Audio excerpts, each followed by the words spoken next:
The naturopathic diet emphasizes the importance of mindful eating. It includes eliminative, soothing, and constructive diets, each playing a crucial role in maintaining a healthy gastrointestinal tract. The eliminative diet focuses on removing toxins from the body. This phase involves consuming foods that activate organs like the kidney and intestines to help eliminate toxins, similar to a cleansing diet. Our body has several channels of elimination, including the kidneys, lungs, skin, liver, large intestine, endocrine glands, and lacrimal glands, each responsible for expelling different types of waste. Detoxification involves two phases: reduction in hydrolysis and conjugation. Drinking lemon water and consuming acidic foods can support these detoxification pathways, aiding in the removal of toxins.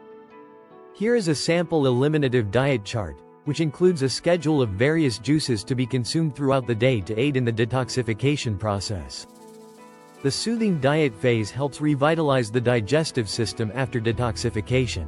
It includes nutrient-rich foods that soothe the gastrointestinal tract, such as fruits, salads, soups, and steamed vegetables. This slide provides recipes for the soothing diet, including flour gruel and a variety of vegetables and fruits that are gentle on the digestive system and help in its recovery. Here is a sample soothing diet chart, outlining a daily schedule of meals and juices designed to support the digestive system's recovery and provide essential nutrients. The constructive diet phase focuses on building healthy eating habits. It includes wholesome foods that boost immunity and provide maximum nourishment, such as unpolished rice, pulses, and sprouts. This is a sample constructive diet chart, detailing a daily meal plan that includes a variety of nutritious foods to help maintain a balanced and healthy diet.